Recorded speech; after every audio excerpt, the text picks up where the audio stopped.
Are they recording? Good. Yeah. Alrighty, guys. Welcome to a new channel that me and Zach thought up we were going to do. Zach and I. Whatever, I'm not. Why are you holding? Because that's what we're going to be talking about. We're going to be talking about No, we're not. comics. Oh. Not in just something that I had for a reference. But we're going to be talking about comics in general, nerdy stuff, as this channel is called Nerdy or Die Reviews. Dying stuff. No, unless somebody, well, whatever. Anyways, welcome to Nerdy or Die Reviews. Welcome to our first video ever. If you're an Arrow fan, this is going to be an awesome video for you because what we're going to be doing is... If not, why'd you click on it? Yeah. Because it says Arrow Review in the title. You're an idiot. Oh, yeah. Anyways, so if you're an Arrow fan, this is going to be really cool. I know it's kind of like midway through season 2 that we're kind of jumping in on this, but there was a sort of 3-week hiatus, and then the series came back, so we thought we would jump on board here, and it's a really good point to jump on because everything's kind of like coming together of season 2. Yeah, from season 1 and season 2. So this episode was titled Time of Death, and it was focusing on a villain called the Clock King, which he's from the comics too, and so we're going to kind of give our review on the episode and give it kind of a A, B, C, D, or F grade. And we're going to start off. Hey, this is going to be on channel. At the end of it, we should give it a nerdy or die. Nerdy or die? Oh, yeah, that is cool. Hey. Good, yeah, see? Hey. On channel, you guys just witness history. Everyone 2 thumbs up is going to be gone. It's going to be like, well, it was nerdy or it was die. Yeah, and you guys can do it too with the like and dislike buttons. You can give it your own nerdy or die. Alright, anyways, I really enjoyed this episode. I really did enjoy this episode. I thought it was going to be kind of like the introduction to a new villain. I thought it was going to be kind of a filler, episode building up, since they were on a hiatus and they were just trying to get people back into it. Yeah. But it was actually it boosted the story a lot. It really did. Yeah, I really liked it. One of my favorite parts, which finally happened, which I have been waiting the entire season for. Stephen Amell with his shirt off at the beginning? No, that happens every episode almost. Is when Oliver Queen just gives it to Laurel. He's just like, you know what? This is all your fault. It's your problems. Quit blaming everybody. I was like, ooh, kill him. Right. Laurel has been drugged up. She's making me so mad. It's all riding off the end of season 1 when she's blaming herself for Tommy's death and she can't get a boyfriend, she can't keep a job, and blaming everyone else for everything. Yeah. Oliver and Sarah are together now. They haven't really said it officially. They're together. And then she just gets really upset and she leaves and she storms out. Because she doesn't know the background of it. She doesn't know that Sarah was on that island for 5 years with Oliver. She doesn't know anything. She's just riding on what she believes and whatnot. But Oliver, he finally gives it to her. He sits there in the hallway and he says, "Go take some more pills. Go drink." It's I don't care. You're not my responsibility anymore. And he just leaves. And I was like, oh. She's an adult. She needs to step up, and she does. I think she does open up because at the end of the episode, she comes up to Sarah. But I think she does open up, and she asks her to forgive her. The Clock King. He was pretty. He was a really cool villain. I thought at first he was just going to be kind of the the guy behind it and everything, kind of the Felicity of the evil group of this episode. Right. But he got crazy. He started killing people with clockworks. Yeah. He stabbed a guy with a clockwork. Clock hand. Yeah, that was crazy. That guy's insane. Yeah. And I also really liked his reason for why he was doing it, because he wasn't just doing it to He was doing it for his he was sisters. trying to help somebody. What was his sister's? His sister had some kind of disease or something. And he had a disease too, so he was going to die soon. But the whole his timing, that was really cool. But speaking of Felicity, this was a really Felicity-focused episode. This built the character Felicity up too, because now that Sarah, he said, Sarah and Oliver together. Sarah's in the group, which was originally just Oliver and Diggle, and then they added in Felicity. But Sarah's, there, and she's got the kick-ass woman, strong woman skills that Felicity really hasn't been shown to have. She's just been sitting behind a computer, doing all the dirty work. And in this episode, we see that actually Sarah, she can do a lot of computer skills and stuff too that Felicity didn't know about. So Felicity kind of feels left out because she thinks that Sarah's going to be, she's a superior woman, and Felicity kind of takes matters in her own hands. See, that's where I disagree with you. You don't Because think that? at the end of the episode, it even showed, like, if it wasn't for Felicity, Sarah would have died. Yeah, that's what I'm saying. I'm saying, like, Felicity at the beginning of the episode when Sarah was doing all this stuff, Felicity's like, she's like looking like Oliver doesn't want me anymore. Like, Well, yeah, but then Oliver's like, you'll always be my girl, Felicity. Right. I think that Sarah doesn't cancel out Felicity. I think that Sarah cancels out Diggle. I think because she's the muscle that follows Oliver out. Diggle has not had any good Yeah, I mean, this season. he's literally been the flashbacker. He's just stuck in the arrow cave, the quiver. That's what I'm calling it. It's the quiver. Doing nothing. With Felicity's always doing computer stuff, and Diggle's just kind of like hanging out on a bar stool, and he's got like a manila folder. And he's like, but he's not doing anything. He's preparing for the Suicide He's just Squad. hanging out. He's getting ready, which is something that's coming up. That's I mean, we've thought before that like Diggle might die soon and stuff like that because he hadn't been doing anything, but I think he's becoming a way bigger part. I think they're gonna start actually making him a huge part, especially because. What if Slade infects Diggle with the Mirakuru? Or Brother Blood infects Diggle with the Mirakuru, yeah. and it turns his mind against Oliver. Where's Brother Blood been for the past 3 episodes? No idea. He has been just gone. Because isn't he still dating Laurel? No, I think they broke up. I'm pretty sure they broke up after she was trying to like go underneath the law. She was like trying to spy on him. That's true. But we also see in this episode Detective Lance. He's happy that Sarah and Laurel are back together, and that his wife is happy too, and he tries to get his wife back, but he gets shut down. Finds out that we find out too that his wife's living in Central City with another man. Yeah, and Barry Allen. She's just with Barry Allen, but I mean, she might be in the Flash show too. I mean, yeah, she could be a supporting character, or at least someone they see a lot. What does she teach? She teaches at the college, doesn't she? Yeah. Does Barry Allen go to college in the comics?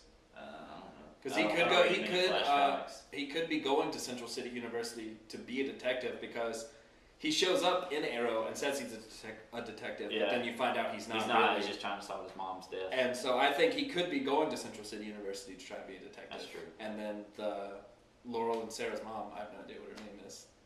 Mrs. Lance. Yeah, Mrs. Lance. I don't. Could be. It's Diana Lance.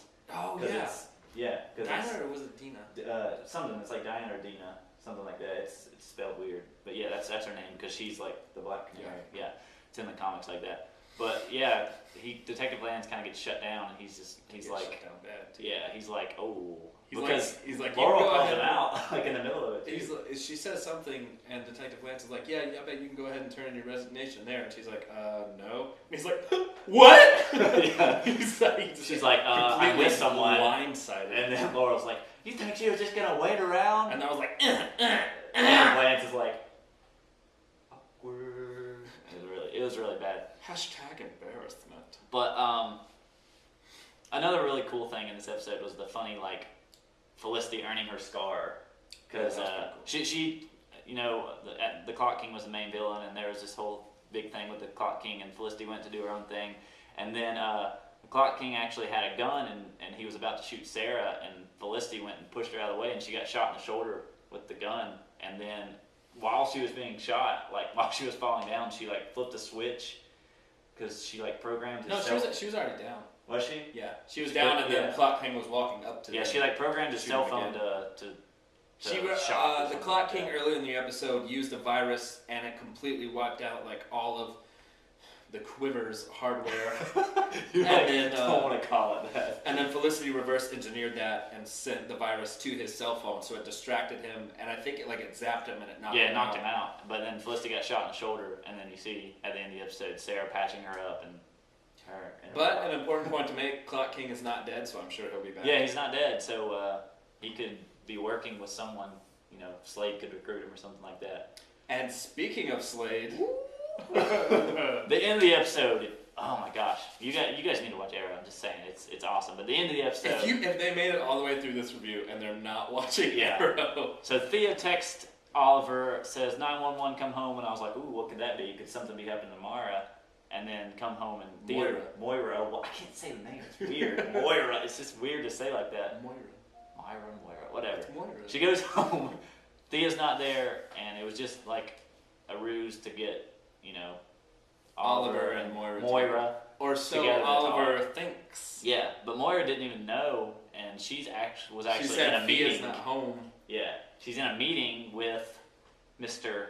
Slade Wilson. So she's like, "Here, I want you to meet Slade Wilson," and AKA Deathstroke, who's been on the island with Oliver this whole time. And we find out he's in the city, but Oliver had no idea. Like after the island, I don't think Oliver knew. And Slade and Oliver have been friends on the island, but Slade got burned really bad, saving Oliver in the season 1 finale. On the island. Yeah, on the island. And then they infected him. They gave him with Mirakuru, and Mirakuru is a sermon that can make someone very strong, but it also messes with their mind. It's the same thing that Roy Harper has right now. And so we don't know what happened right now. On the island this episode, they were all still buddy-buddy. Slade and Sarah and Oliver together. Yeah. And they're all still friends. So we're not sure what happened. We do know that Oliver, at some point, shoots an arrow through Slade's eye. Yeah, we don't know when that happens. Know what happens. But speaking of the island wasn't really a big significant part. Really but one really cool thing was the crashed helicopter pilot, when he told Sarah to take care of his daughter is actually Sin,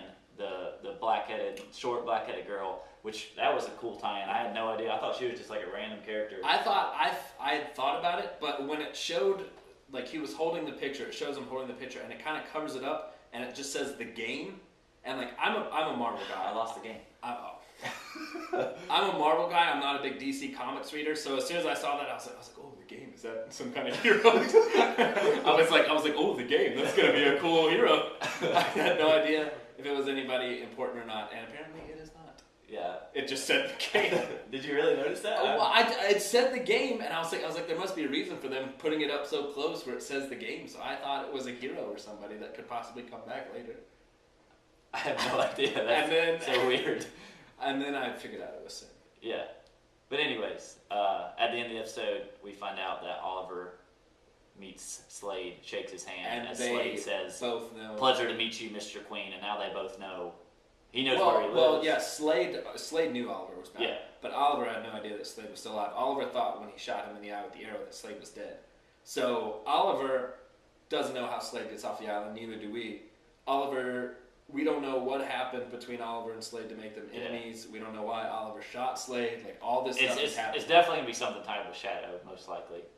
And also, there is a video Stephen Amell posted on his Facebook page called, like, A Day in the Life of Stephen Amell. And he's going over his trailer with his camera, and the episode of Arrow that's on his desk, it's like the script for it. I don't remember the exact number, but the title of it is just Deathstroke. It's 17. It's 17? 15, the next episode's The Promise, and then it's Suicide Squad, and then it's Deathstroke.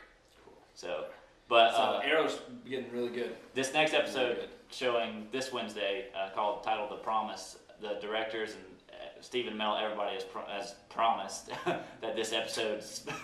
I didn't mean to pun there. I did not mean for that. But they've promised that this episode's supposed to be bigger than the season 1 finale, like this episode, and it's supposed to be huge. I mean, it's just The Promise. That sounds like one of those episodes where it's gonna be sad. This could be, if that happens. It could be the Diggle turning episode, if it happens, because we know that Diggle is going to be on the Suicide Squad team. Yeah. But we don't know how he gets there. Well, especially he would never work with Floyd Lawson. What happened? Yeah, he gets recruited by Amanda Waller, and then I've read stuff about what happens. I just don't know. Like, I don't understand how he would get recruited, because all these people that have killed people. It's to take down some big warlord in Afghanistan, something like that. I guess my enemy is my friend. I guess. Anyways, I hope you enjoyed the first ever video from Nerdy or Die Reviews. Oh, we gotta. And I give. Okay, relax, Quiver. Why are you doing this to me? Are you doing it on my hands? Your hands are so cold. My hands are always cold. I give this video a nerdy. A nerdy? Is that what we're calling it? I give this video a nerdy too. Nerdy? Is that what we're doing? I guess. Nerdy or die? Nerdy. I give it a nerdy. It's definitely not a die. Yeah, I mean, I just didn't know if we were doing what should we call it? In between should be like mortal wound. I give it a nerdy. It was a great episode. It was good. Looking forward to it. So I hope you guys enjoyed the first ever Nerdy or Die Reviews video. And keep on the lookout. We're gonna try and do it for Arrow and the new Flash series that's spinning off of Arrow. Yeah, we're gonna Gotham. try and do nerdy do reviews for that. Gotham, Captain America, Winter Soldier. Yeah, all the big movies. Any kind of big movies movies. And stuff we're gonna try and do. And also on Wednesdays, I'm gonna have another guy, Hayden. He's actually gonna be doing some videos. Like we're gonna be reviewing comics that come out that week, and kind of we're gonna try to get quite a bit of people on this channel to do some different series. But we just figured we would jump on board with Arrow just as like a trial thing, and because Arrow is awesome and something to jump on board with that we know a lot about. But thank you guys for watching. Nerdy or die. Die. Oh, got yours to touch screen.